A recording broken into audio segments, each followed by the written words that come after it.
Love bombing. Love bombing is when someone comes in with extreme intensity right at the start of a relationship.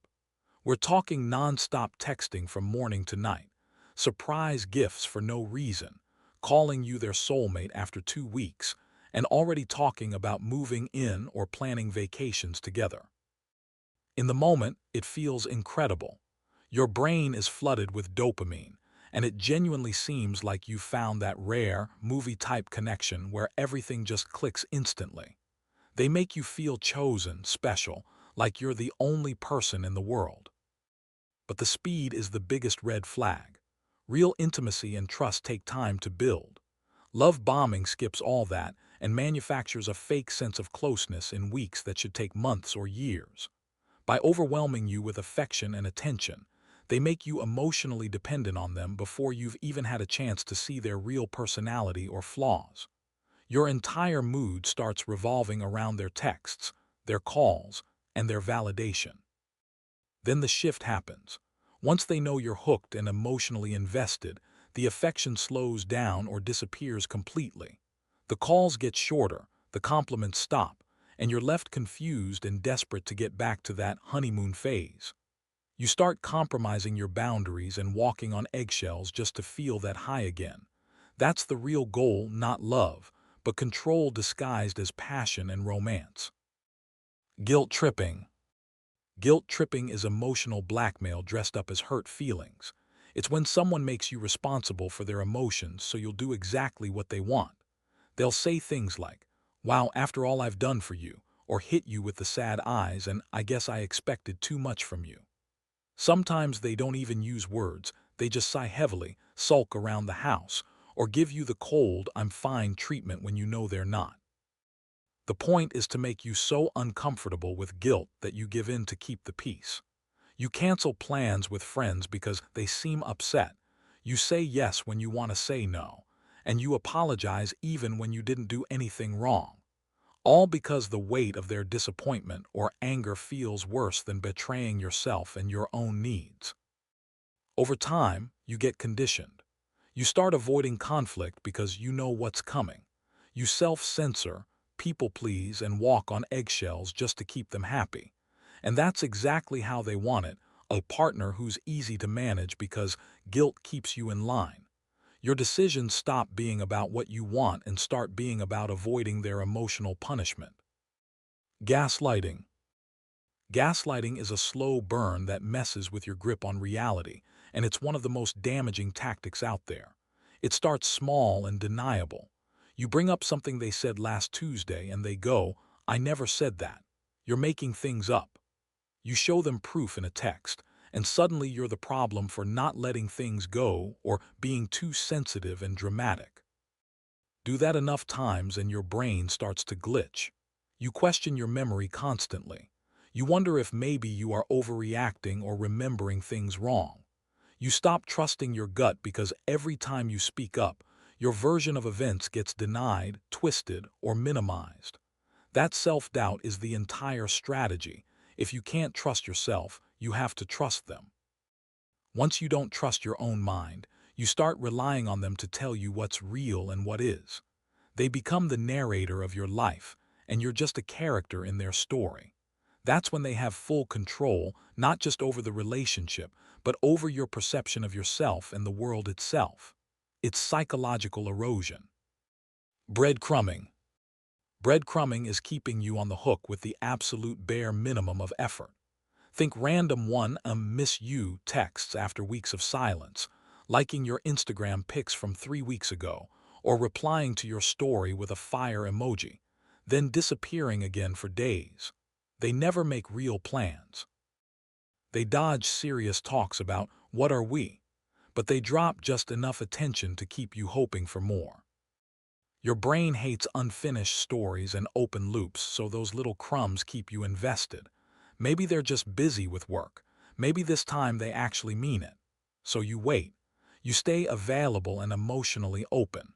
You don't fully move on or date other people because what if they do come through next week? That hope keeps you stuck. Meanwhile, they get all the benefits of your attention, validation, and emotional energy without any of the work or commitment of a real relationship. You're not their partner.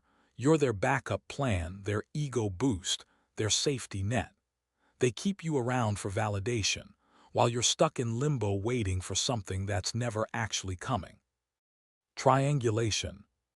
Triangulation is when someone brings a third person into your relationship dynamic to create jealousy, competition, and insecurity. It can be obvious and cruel. My ex never complained about this when we dated. Or it can be subtle and manipulative. Sarah from work is just so easy to talk to, you know. We just get each other. Suddenly, you're not just dealing with your partner, you're competing with someone else for their attention and approval. The goal isn't to make you better or help you grow. It's to make you insecure.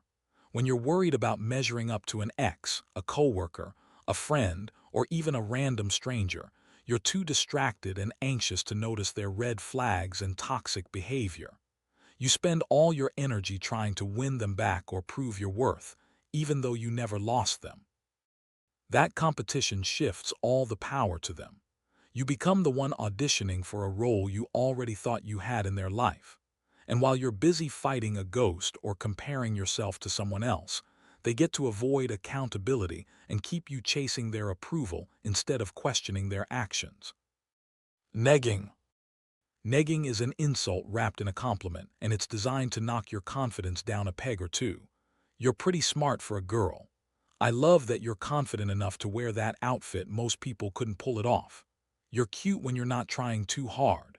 It stings, but it's said casually with a laugh or a smile, so if you get upset, you're the one who can't take a joke or is too sensitive.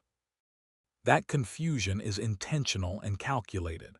Part of you feels flattered because they noticed you and gave you attention. The other part feels small and insulted because you just got low-key disrespected. That's the trap. You start working to disprove the insult and earn their real approval to validate yourself. Healthy compliments build you up and make you feel good. Negs are designed to make you feel slightly beneath the person saying them. And when your self-esteem dips, you're more likely to chase validation from the same person who made you feel insecure in the first place. It's a toxic cycle. Stonewalling. Stonewalling is when someone completely shuts down during conflict instead of communicating like an adult. No yelling, no discussion, no resolution, just silence. They might give one-word answers like "K" or "fine," scroll on their phone while you're crying and talking, walk out of the room mid-conversation, or give you the silent treatment for days or even weeks. It's like arguing with a brick wall. Humans are wired to resolve tension and seek closure, so that wall of silence creates intense anxiety and distress. You'll overthink everything you said, blame yourself for the fight, and eventually apologize just to make it stop, even if you did nothing wrong. The silence becomes more painful than the original problem you were trying to solve. This isn't needing space to cool down. Space gets communicated respectfully. I need 20 minutes to calm down, then we can talk. Stonewalling is punishment and control. It lets them avoid accountability, dictate when conversations happen, and train you to never bring up issues again, because the silence is worse than the problem itself. Projection. Projection is when someone accuses you of the exact thing they're doing behind your back. If they're cheating, suddenly you're the one who's acting shady or being distant. If they're lying about where they were, you're the one who can't be trusted. If they have anger issues, you're the one who's always starting fights. It's like a magician's misdirection trick. It's effective because you get so busy defending yourself and proving your innocence that you forget to question them. You're too caught up saying, "I'm not lying. I'm not cheating," to notice they never answered your original question about their behavior. And if someone keeps insisting you're the problem, part of you starts to believe it. Projection isn't just denial or deflection. It's offense as the best defense. If they can keep you on trial and make you feel guilty, they never have to stand trial themselves. You spend all your energy proving your innocence instead of seeing their guilt and holding them accountable. Hoovering. Hoovering is named after the vacuum because that's exactly what it does, sucks you back in after you try to leave or set a boundary. You set a boundary, go no contact, block them, or finally walk away for good, and suddenly they're back with a performance worthy of an Oscar. Cue the crying, the 3 long paragraphs, the "I've changed, I swear," the "I can't live without you," or even a fake emergency that only you can fix. They'll weaponize nostalgia and bring up all your best memories together, your first date, inside jokes, trips you took. They'll promise you the version of them you fell in love with is back for good this time. It works because it plays on hope and your desire to believe people can change and grow. But watch the pattern. Hoovering only happens when they feel they're losing control over you. Once you're back and they feel secure again, the cycle restarts. They don't miss you as a person. They miss the power, control, and supply they had over you. It's not love or remorse, it's retrieval. The victim card. The victim card comes out the second they get called out for bad behavior. Instead of "I'm sorry, you're right," you get "You don't know what I've been through in my past," or "I only acted that way because you made me feel insecure and pushed me to it." Somehow, their bad behavior turns into a story about their pain and trauma. You walked into the conversation to talk about how they hurt you or crossed a line. You walk out comforting them, reassuring them, and apologizing for making them feel attacked. The whole script flips instantly, and now you're the villain for bringing it up in the first place. Your feelings get completely dismissed. It's manipulation 101 because it hijacks your empathy and compassion.